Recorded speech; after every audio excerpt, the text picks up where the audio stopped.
देती है एवं सभी ओर हर का दर्शन कराने वाली हरम्यादा नाम नर्मदा को हम सादर नमन करते हैं। सवेरा मां नर्मदा के अथाह और अमृत जल में सदियों से समाधिस्थ कतारबद्ध खड़ी ये घाट एक समृद्ध और मधुर इतिहास की अमर कथा को कहते हुए आज भी प्रतीत है। इस धार्मिक एवं पुरातात्विक भगवान शिव की पावन नगरी में एवं राजमाता जी अहिल्याबाई होलकर कर्मभूमि माहेश्वर में आप सभी का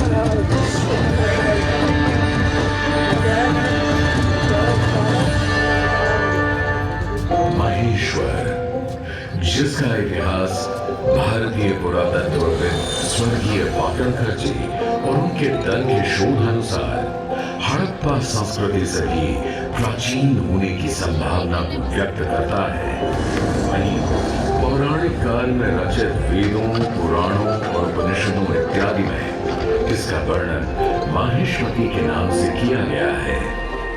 इस नगर का उल्लेख रामायण और महाभारत जैसे धार्मिक ग्रंथों में भी मिलता है। ऐसी मान्यता है कि त्रेता युग में माहेश्वरी है वंश के चक्रवर्ती सम्राट कार्तवीर्य अर्जुन की राजधानी थी। 1000 भुजाओं के साथ जन्म लेने वाले कार्तवीर्य अर्जुन को सहस्रार्जुन के नाम से भी जाना जाता है, जो आगे चलकर एक महान चक्रवर्ती सम्राट बने और उन्होंने महेश्वर या कहें उस समय की माहेश्वरी को बनाया और बसाया।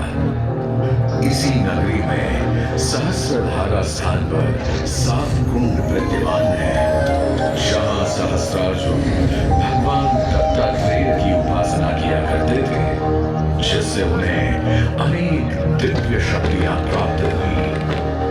एक प्रचलित कथा के अनुसार एक बार सहस्रार्जुन ने अपनी सहस्र भुजाओं के बल से मां नर्मदा के वेग को दूर से रोक दिया, जिस कारण उसका रेतीला तल दिखाई देने लगा। तदोपरांत गगन में मार्ग खोजते अपने पुष्पक विमान में विराजित लंकाधिपति रावण ने जब यह रेतीला तल देखा तो उन्हें अपने आराध्य भगवान शिव की प्रार्थना करने हेतु यह एक उपयुक्त स्थान लगा। तत्पश्चात ही रावण तल पर पहुंचे और वहीं रेत से एक शिवलिंग का निर्माण कर घोर तपस्या की। वहीं दूसरी ओर जब सहस्रार्जुन ने मां नर्मदा के वेग को वापस मोड़ा तो जल के तेज प्रवाह से रावण के साथ साथ उन द्वारा बनाया गया शिवलिंग भी बह गया। क्रोधित रावण ने इस दुस्साहस करने वाले सहस्रार्जुन का पता लगाया और कहा,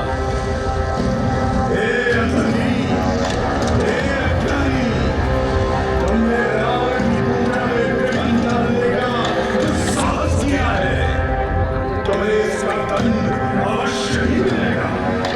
तुम्हारे वध के पश्चात ही अब मेरा ये क्रोध शांत होगा। मैं महादेव का परम भक्त लंका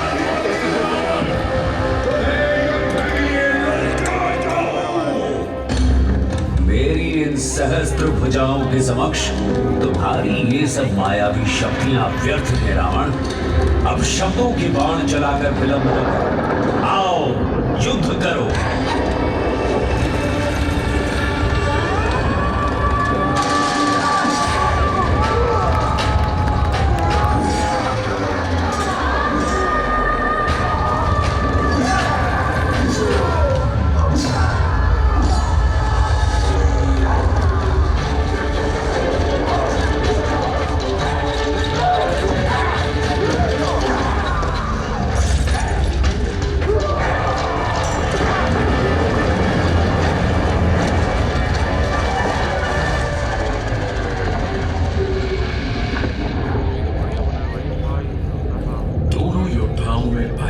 युद्ध हुआ।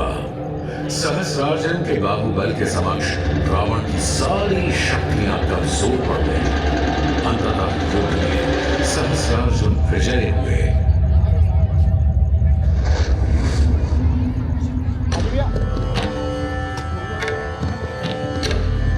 सहस्रार्जुन ने रावण का वध नहीं किया, बल्कि इसी नगरी में बंदी बना दिया।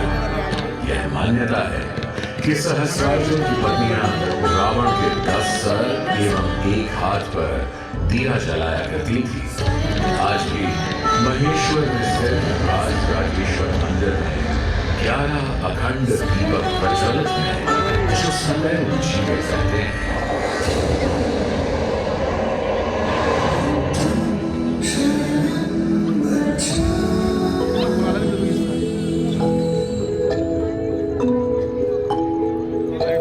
एक नए युग का सूर्योदय हुआ, एक ऐसा युग जिसमें युवराज ने एक आध्यात्मिक यात्रा कर भिक्षु बनने का सफर तय किया। ये युवराज बाद में महात्मा बुद्ध कहलाए। उनके असंख्य अनुयायी एवं शिष्य बने, जिनमें मगध साम्राज्य के सम्राट अशोक का नाम भी आता है। सम्राट अशोक के दादा चंद्रगुप्त मौर्य ने लगभग 4वीं शताब्दी ईसा पूर्व में अवंती को जीतकर उसे साम्राज्य का हिस्सा बना लिया था। अवंती उस समय 16 महाजनपदों में एक जनपद था, जिसकी 2 राजधानी थी, उज्जैन और माहेश्वरी, यानी आज का महेश्वर। माना जाता है कि तभी से ये क्षेत्र प्रारंभ और जैन धर्म का केंद्र बन गया। सम्राट अशोक ने धर्म के प्रचार प्रसार करके कई स्तूप और विहार बनवाए, जो बौद्ध धर्म की परंपरा का हिस्सा बने। इस समय से थोड़ा तो महेश्वरी महाराजा सुवर्णपुर द्वारा 416-17 ईस्वी का एक ताम्र पत्र शिलालेख, जिसे आधुनिक महेश्वर के रूप में पहचाना जाता है, इस विहार के लिए अनुदान की बात करता है। ऐसा भी मानना है कि 10वीं ईस्वी तक बौद्ध धर्म के पतन के साथ गुफाओं को संभवतः त्याग दिया गया था और बाद में ये गुफाएं इस क्षेत्र के बाघों का निवास स्थान बन गई, इसलिए इन्हें बाघ नाम मिला। समय का पहिया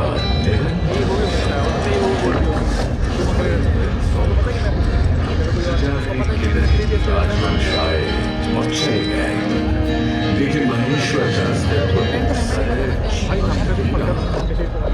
कई सदियों बाद महेश्वर एक बार फिर गौरवान्वित हुआ, जब सन 1767 में राजमाता देवी अहिल्याबाई होलकर ने इसे अपनी राजधानी बनाया। सादगी पूर्ण जीवन का प्रतीक माने जाने वाली देवी अहिल्याबाई शाही सिंहासन पर ना गए, राजगद्दी से अपना शासन चलाया। उनका जीवन बड़ा अनुशासन प्रिय था। वे योग, ध्यान, पूजन, राज दरबार के कार्य निश्चित समय पर संपादन करती थी। अपनी प्रजा के उद्धार के लिए लोक माता देवी अहिल्याबाई होलकर ने शंकर अजनेबर यानी श्री शंकर के आदेशानुसार की शाही मोहर के साथ ही अपना प्रशासन किया। लोक माता देवी अहिल्याबाई होलकर ने सबसे पहले इस पवित्र मान नर्मदा के तट पर एक भव्य किले का निर्माण कराया, जिसे अहिल्या महल महेश्वर का किला के नाम से भी जाना जाता है। प्राचीन भारतीय निर्माण कला, युद्ध कौशल और रक्षा नीति का एक उत्तम उदाहरण ये किला लगभग 2 वर्ग किलोमीटर के क्षेत्र में फैला हुआ है। इस किले के वर्तमान स्वरूप में छोटे बड़े 5 मुख्य द्वार, बड़े दरवाजों पर द्वारपालों के कक्ष, नियमित अंतराल पर 20 विशाल बुर्ज शामिल हैं। अहिल्या द्वार से सीधे एक सड़क अहिल्या महल की ओर जाती है, जिसे राजवाड़ा कहा जाता है। महल के भीतर ही लोक माता देवी अहिल्याबाई होलकर का प्रार्थना कक्ष भी स्थित है, जिसे देव पूजा के नाम से जाना जाता है। देवी अहिल्याबाई का जीवन भक्ति भाव से परिपूर्ण था। वे प्रतिदिन शिवलिंगार्चन करती थी। आज भी राजवाड़ा में पार्थिव शिवलिंग पूजा किया जाता है। पुण्य श्लोक देवी अहिल्याबाई होलकर की धर्मपरायणता का पता इस बात से भी चलता है कि उन्होंने नर्मदा परिक्रमा वासियों के लिए सदा व्रत एवं ठहरने की व्यवस्था, संस्कृत पाठशाला, योग शिक्षा, सांस्कृतिक गतिविधियां एवं व्यापार को बढ़ावा देने के अनेक कार्य किए। उन्होंने न केवल काशी में नर्मदा के शिवलिंग नर्मदेश्वर की विश्वनाथ के रूप में स्थापना कर मंदिर का जीर्णोद्धार कराया, बल्कि महेश्वर में ठीक काशी जैसा ही विश्वनाथ मंदिर का निर्माण भी करवाया। इसी कड़ी में उन्होंने महेश्वर में स्थित जगन्नाथ जी के मंदिर के समक्ष पश्चिमांत विग्रह भगवान परशुराम के सुंदर विग्रह युक्त प्राचीन मंदिर का जीर्णोद्धार भी करवाया। ऐसी मान्यता है कि पौराणिक नगरी महेश्वर भगवान विष्णु के अवतार विप्र श्रेष्ठ भगवान परशुराम की तपोस्थली भी है और आज भी श्रद्धालुओं द्वारा उनकी पूजा अर्चना का क्रम नियमित रूप से चलता है। हिमालय की पूर्व में स्थित केदारनाथ एवं बद्रीनाथ ज्योतिर्लिंग से लेकर दक्षिण में समुद्र तट पर स्थापित रामेश्वरम ज्योतिर्लिंग तक देवी अहिल्याबाई ने अनेक निर्माण एवं जीर्णोद्धार के कार्य करवाए। उन्होंने ओंकारेश्वर, त्र्यंबकेश्वर, जगन्नाथपुरी, उज्जैन, द्वारका, पुष्कर, नासिक आदि पूरे भारतवर्ष में मंदिरों के जीर्णोद्धार एवं निर्माण कार्य के साथ साथ अनेक घाटों, बावड़ियों एवं धर्मशालाओं का निर्माण कार्य भी करवाया। अपनी प्रजा की हर संभव सेवा करने के बारे में सोचती रहती राजमाता देवी अहिल्याबाई होलकर को एक रात उनकी बहू कृष्णाबाई ने कहा, माँ साहब, आप अभी तक सोई नहीं? ऐसी क्या बात है जो आपको इतनी देर रात विचलित कर रही है? नहीं नहीं, ऐसा कुछ नहीं। हम तो बस कुछ नए कानून लाए हैं जिनसे स्त्रियों के अधिकार सुरक्षित हो सके।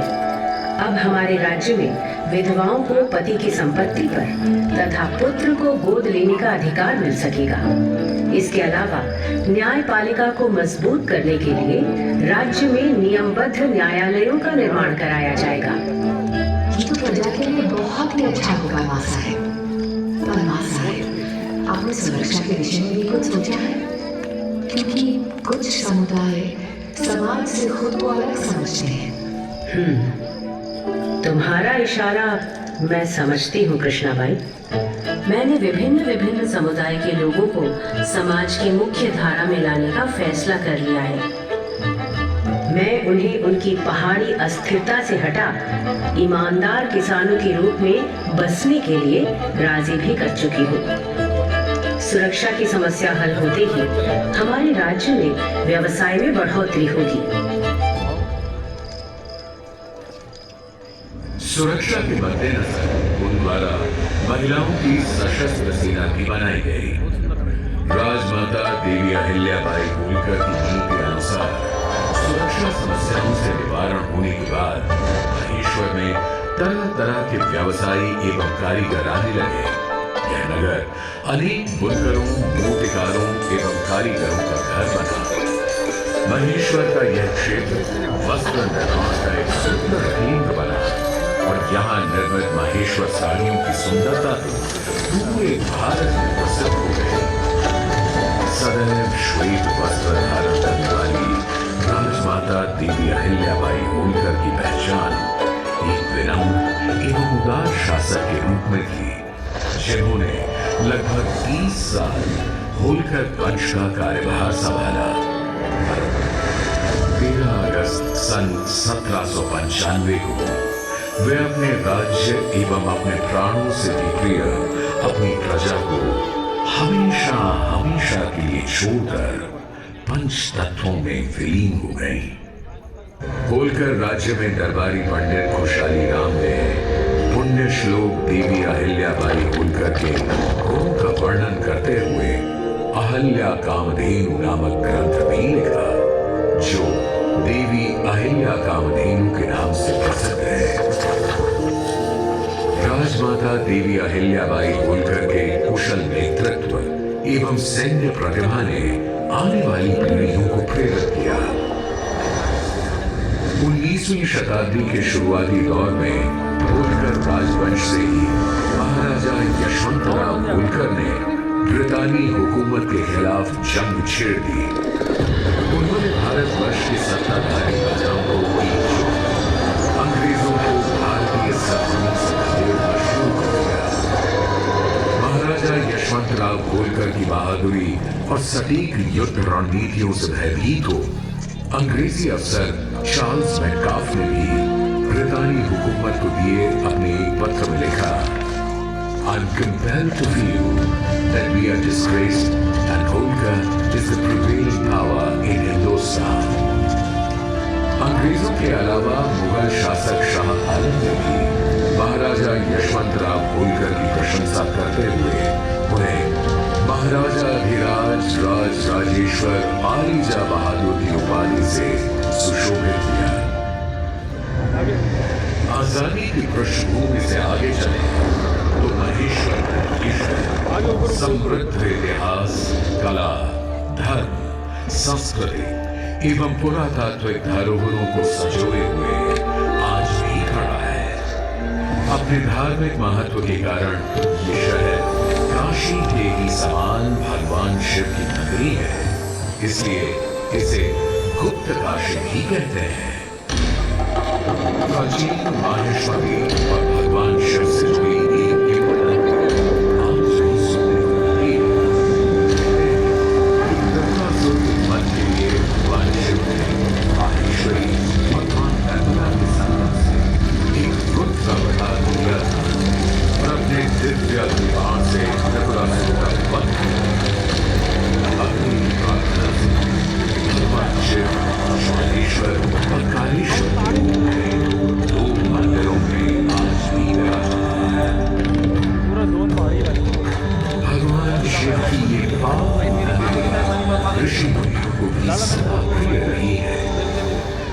महेश्वर घाट से लगभग 20 किलोमीटर दूर मां नर्मदा के तट पर महर्षि दधीचि का आश्रम स्थित है।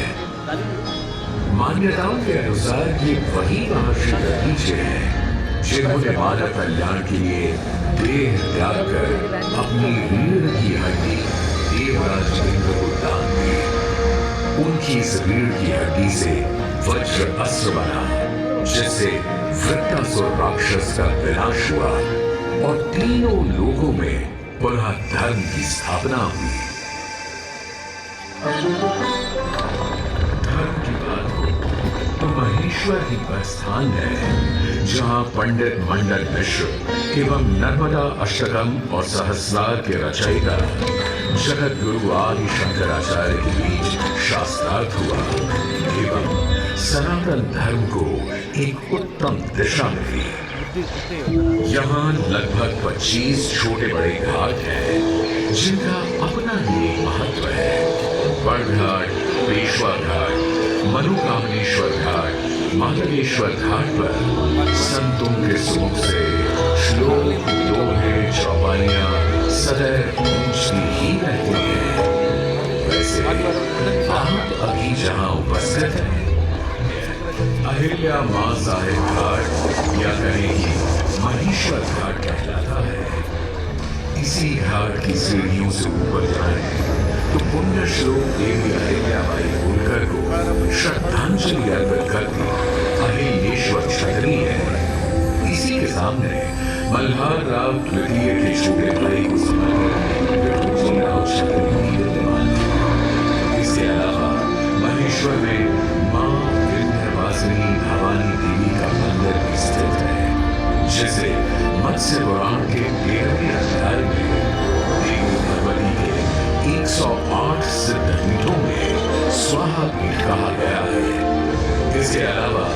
यहाँ 100 से भी अधिक मंदिर विद्यमान है जो महेश्वर की समृद्ध संस्कृति का प्रमाण प्रस्तुत करते हैं। महेश्वर तीर्थ यात्रियों और पर्यटकों दोनों को अपनी ओर आकर्षित करता है। उसकी एक वजह यहाँ मनाए जाने वाले तीज त्योहार उत्सव पर्व है, जिनमें शिवरात्रि स्नान, 3 दिवसीय निमाड़ उत्सव, लोक पर्व गणगौर, नर्मदा जयंती आदि बड़ी धूमधाम से मनाए जाते हैं। श्रावण माह के अंतिम सोमवार यहाँ नगर में भगवान काशी विश्वनाथ की शाही सवारी निकलती है, जिससे कि पूरा महेश्वर भगवान शिव के रंग में रंग जाता है। अब अगर कोई महेश्वर आए और माहेश्वर की साड़ियां न ले जाए तो ऐसा होना थोड़ा मुश्किल ही है। माहेश्वरी साड़ियों के निर्माण की वर्तमान व्यवस्था भी अहिल्याबाई की दूरदर्शिता का ही परिणाम है, लेकिन कुछ दशक पहले कम आय के कारण कारीगर इस कला को छोड़कर अन्य रोजगार अपनाने लगे थे। सन 1970 में हालात इतने खराब हो चुके थे कि यहाँ केवल 300 बुनकर ही रह गए। कुछ समय बाद लगभग सन 1978 में होलकर वंश के वंशज हिज हाइनेस महाराज कुमार शिवाजी राव होलकर और उनकी धर्मपत्नी शालिनी देवी होलकर ने इस कला को जीवित रखने हेतु एक नॉन प्रॉफिट सोसाइटी का निर्माण किया, जिसका नाम रेवा रखा गया। कर्नाटक, गुजरात, हैदराबाद और मालवा या कहे पूरे भारतवर्ष से कारीगरों को महेश्वर में सुविधाएं देकर स्थापित किया गया। आज इस कला को संजोए हुए लगभग 3000 बुनकर सक्रिय हैं। यह सोसाइटी कारीगरों को उनके काम के लिए एक आउटलेट प्रदान करती है और माहेश्वरी साड़ी प्रेमियों के लिए इन खूबसूरत साड़ियों को खरीदने का एक माध्यम मुहैया कराती है।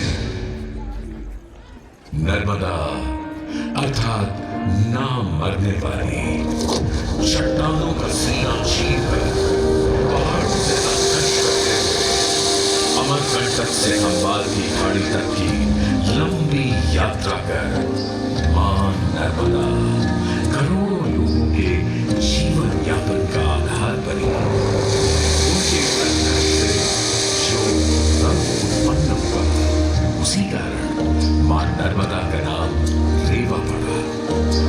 महेश्वर के घाट पर बैठकर मां रेवा की कल कल धारा से बात करते हुए आप ये जान सकते हैं कि अहिल्या जैसी रेवा